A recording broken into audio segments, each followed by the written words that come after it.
Hey guys, I am Ninad and in this video I am going to give a quick overview on my project. So my project title is Payment Integration System. Payment Integration System. So we will discuss about what my project is and what will it do and how it will solve a real world problem.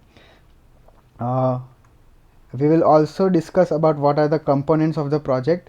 We will not only discuss about what will be happening behind the scenes in my project, but we'll also initialize our first Spring Boot project, which will be the first step of our project.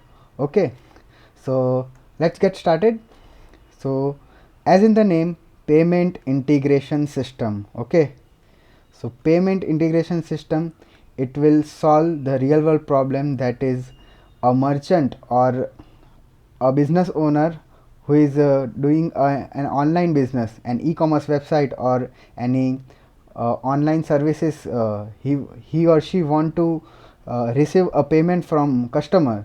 So that problem will be solved using payment integration system, which will be created by us, which we will develop. So it is a middleware between a merchant and a payment service provider. Okay, so let's say this is a payment integration system which we are going to develop. uh, let's say this is a PSI, short form payment integration system, and this is a merchant, online business owner, or anyone who wants to receive a payment. Okay, merchant. So they need to collaborate with payment service provider. This is a payment service provider, PSP. Let me write full form as well. Payment service provider. Okay,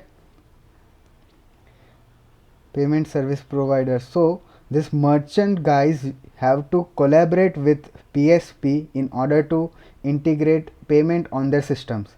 So that problem we will solve being a middleware. Our system will be middleware for them, and they can use our system in order to implement payment on their website. Okay, so we are going to develop this uh, project in using microservices architecture.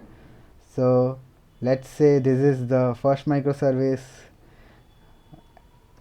and this is second, and this is the third microservice. Okay,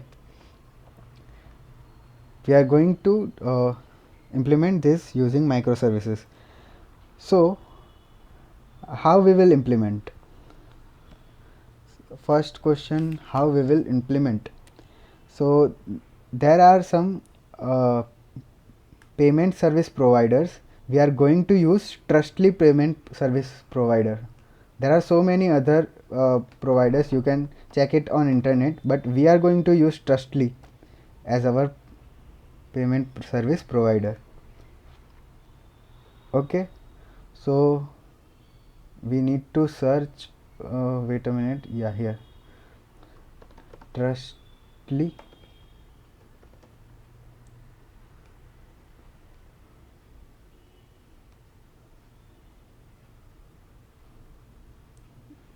So this is the service provider we are going to use. Okay, so what will happen when a merchant will integrate our payment using our payment system? Okay, so let's say this is an e-commerce website. There is, let's say there is a cart in this.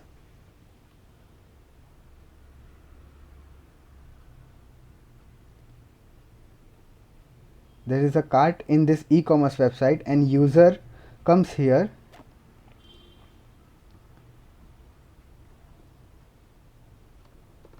let's say user comes here and makes some want to make some payment. So the first step will be from user. When the user will do a payment, the user when the user will do a payment, the merchant website will send a web API to our system.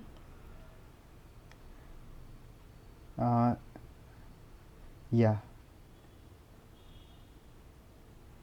on payment they will send a web API request, or say REST API, REST API request to our system. So our system will integrate to this trustly provider, and we will send that request to trustly provider.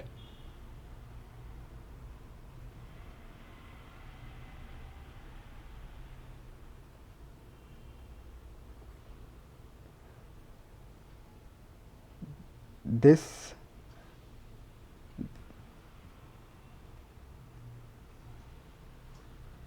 URL will be success URL. We'll send a success URL. If we find that the user is valid, this first microservice will be a validation framework, validation services, validation service. This first service will be validation service. So when we will get that the user is valid, then we will give a success URL to the trustly provider, and they will redirect the user. Okay, let me create.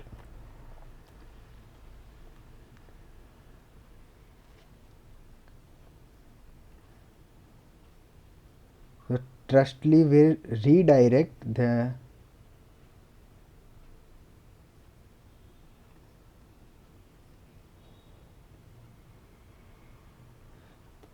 trustly will redirect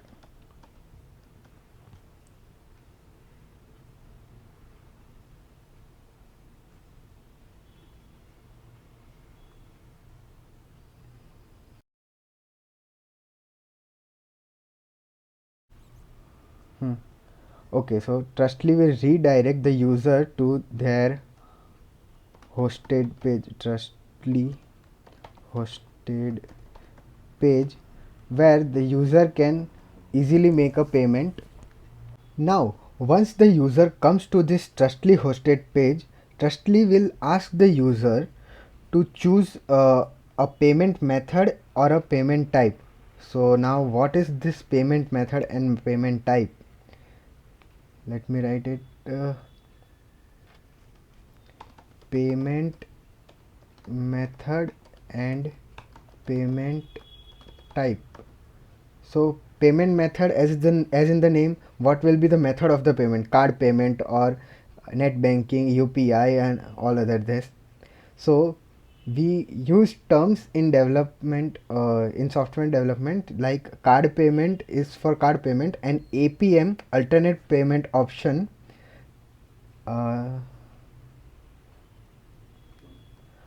APM, alternate payment option, which doesn't use cards and all. And payment type can be like sales, recurring, and installments. Like in sale it is one time payment, recurring is subscription, and like Netflix and all, we takes the subscription monthly, yearly, and another is installment. So the user need to choose these parameters, payment type and payment method, in this hosted page. Then they will ask to choose their bank. One another page will be there they need to their trustly page. Here they will ask to choose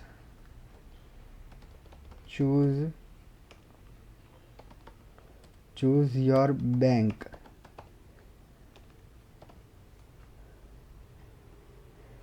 And once the user will choose their bank, they will redirect, no, this trustly will collaborate with that particular bank, and they will process the payment. And once the user completes the payment, this trustly page will be disappear from the user, and they will get the notification, uh, in their device that the payment was successful. But before that, trustly will how this trustly will give money to this merchant, that we will see. So from here, uh,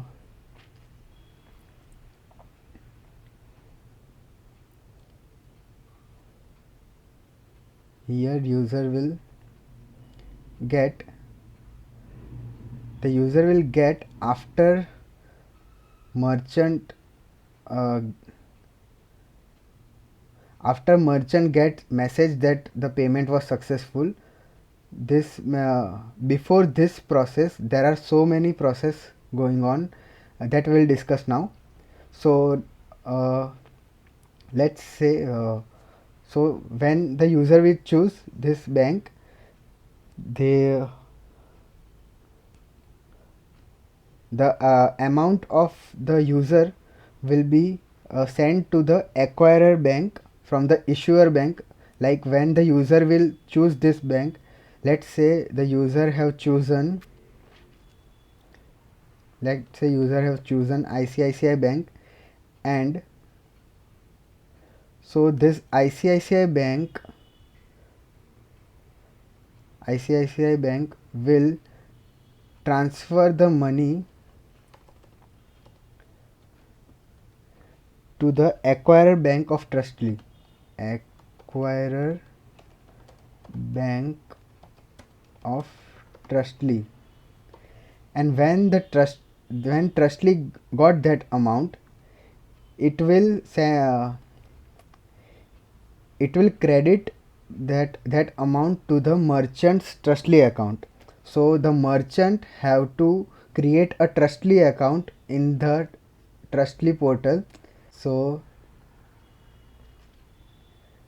there must be a merchant Trustly account inside this.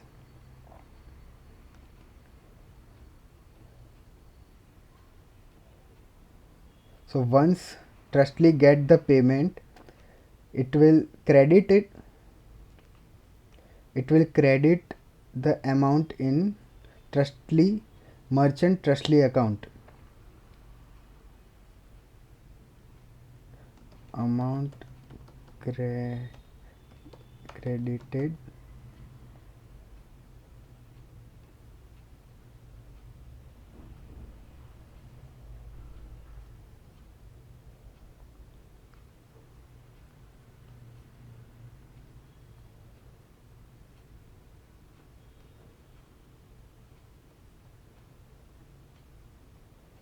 Now, once this amount is credited in the merchant Trustly account, here comes our database in the picture. We will use MySQL database in this project, and it will when the amount is credited in Trustly account, it will take some business day to credit in the merchant's account according to the Trustly's terms and condition that you can search on internet. So once they got the amount in their Trustly account, they will send a request, an API request, that the payment was successful. And after that, after getting that request, we can update that into our MySQL.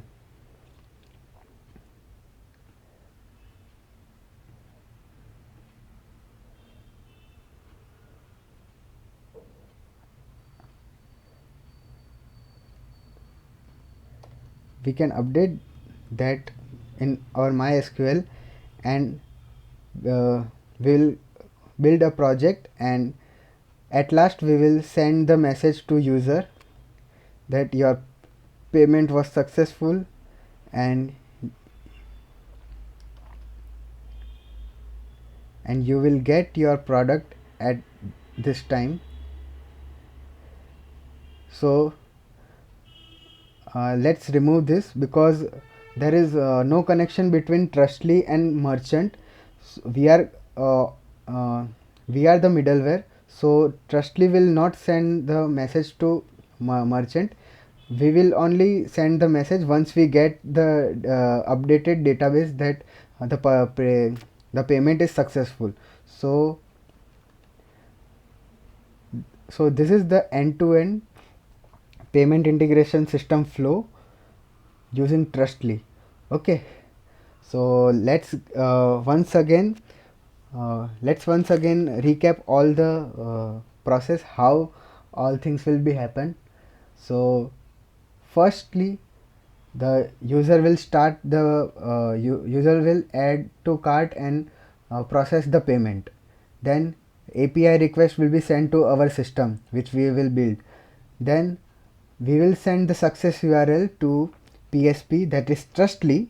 We are going to use Trustly, and the Trustly will redirect our user, that is the merchant's user, not our user, merchant's user, to the Trustly hosted page. Here at Trustly hosted page, they need to ask, they will ask to uh, uh, choose payment method and payment type, and this when they will choose this type like APM or card payment, they will need to choose their bank in other page, that will be also Trustly page. Let's say they have choose ICICI Bank, so this ICICI Bank is the issuer bank, and once they will process all the payment, they have given all the card details, or depending upon their payment method, they once they will complete the payment, this ICICI issuer bank will be send the particular amount to acquire bank of Trustly. Okay, once this acquire bank get the amount which was needed, they will redirect to this page, and they will send a message that we got the payment, and they will credit that amount into merchant Trustly account. Now according to Trustly terms and conditions, there will be some business days required to uh, credit amount credit the actual amount to the merchant's own account rather than merchant's Trustly account. So that you can search on internet, and you can get from the Trustly documentation. So once we will get this amount credited in the Trustly account, merchant Trustly account, we will get the REST API request, and we can able to update in our database that we got the payment, and then we can send the success message that user that your payment was successful, and this is the product which you will get in some days. Okay, so this was the project we are going to this will be the project we are going to make. uh, okay, thank you. So let's move further. Now we are going to initialize our first Spring Boot application. Okay, so here is the spring.io, and we need to search Spring Initializer, Spring project initializer. We need to use this in order to initialize our first Spring Boot project. So all these radio buttons are very much important. We are going to use Maven. If we will use something else, we will not be able to use Maven. So we'll use Java as a programming language. This will be our Spring Boot version, and these are the details we are going to add. we need to create a jar file in order to test it further using AWS and all. We will discuss it all later. Let's give some example. This example is a company name, so for now I will give it as a nano. Okay, and this artifact and project name is the same, so we can give it a similar name. So let's give it this is a payment integration system, so we will give the name as, what should we give? Pay me. Pay me, yeah, okay. So this will be the package name which will be created. We are going to use Java 17 version. We need to add some dependencies in order to develop this project. So we are able to add dependency afterwards also, but here we can directly add, like we can search here spring web dependency. Yeah, here it is. And there is one another dependency we can add that manually, but I want to add here only uh, dev tool dependency. So this dependency is very important, this dev tool important dependency, because in Java we have to always terminate the project in order to when we debug, and if we update our code and we'll save, then we again have to terminate the project and then we need to start it. So for that, this devtool dependency is so important. After that, after adding this dependency, this is not required. If we will save our Java program and Java code, it will automatically update it, and will not be able to terminate it and run once again. Okay, so now let's click on this generate button. It will give us whole Spring Boot application in zip format. So let's click it. Yeah, we got it. Now we have to import this into our Spring application, Spring IDE. Okay, so here it is. Here is the project. Now we will import it in our Spring application, Spring IDE.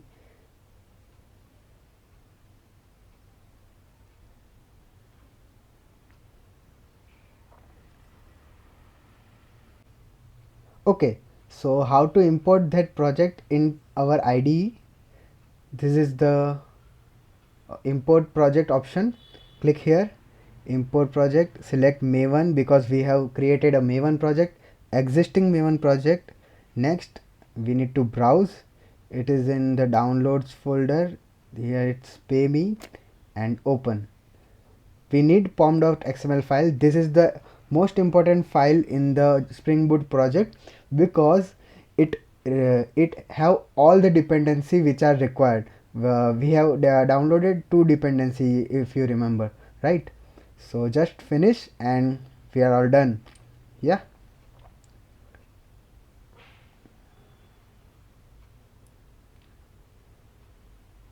Okay, it will take some time. Yeah, it's done. Okay, so this is the main branch. This was the package which we had created over here. See, same name.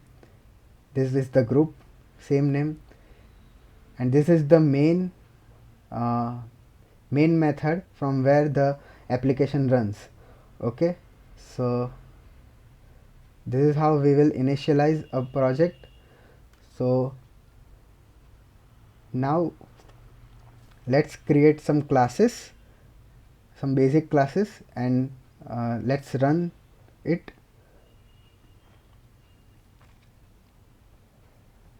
Let's create a new class. First will be payment controller, as we are creating a payment integration system. So every package name should be according to the class name. Like this is a controller, so we will add into the dot controller package. Okay, we will create this package and finish. It will create. Yeah, it's done. Now we need to add use some annotations like rest controller and request mapping.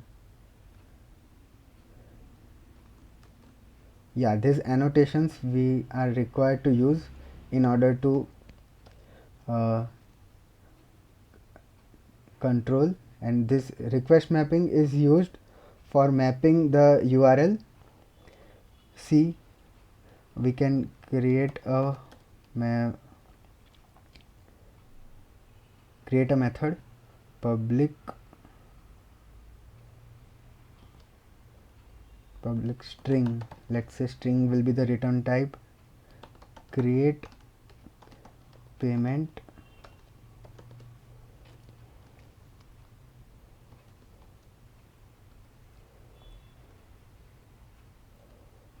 return payment created successfully. Okay, so this is the basic method I have just written to test this. So to implement this method, we again need to use one annotation. If we want this method to be get, we must use get mapping. If we would have to use post request, then we have to use here post mapping. So let's just run it. So how we can run? There is a method like right click, run as Maven build, because it is a Maven project. Here we need to write clean package. First we have to write this command in order to compile the code. In Java we used to write Java C and the file name .java. Similarly, in here Spring Boot we need to write this clean package in order to compile, and after that we will run that. See, yeah, it is compiled, and now we will run it using another command, that is wait a minute, we can go here directly, run configurations, and here we have created this configuration. Yeah, clean spring -boot : run. This is the command we need to use in order to run the Spring Boot application. Let's run it. Yeah, it's working. See, the Tomcat started on 8081. See, all this Tomcat and all. I told you that Spring is internally using Tomcat server only. All this now once we will go to the local host port 8080, let me show you. Wait, we'll go to this URL localhost 8080. Yeah, we got that payment created successfully, so our code is working. See, when we started this program into the server, it gives initializing Spring Dispatcher Servlet, C servlet, all advanced Java concepts servlet. Spring is internally using servlets, JDBC, JSPs and servlets. The JDBC is the database concept, but see, DevTool dependency property defaults. Now let's say we'll change some code and save it. See, it runs automatically without terminating and without doing anything. So this DevTool dependency is used over here. Okay guys, that's it for today. In next video, we will discuss about infrastructure automation and we will deep dive into it, and we will discuss about the steps how can we implement it using Git repositories and AWS environment. Okay, so I'll see you all in next video. Thank you so much. Bye bye. Take care. Have a good day.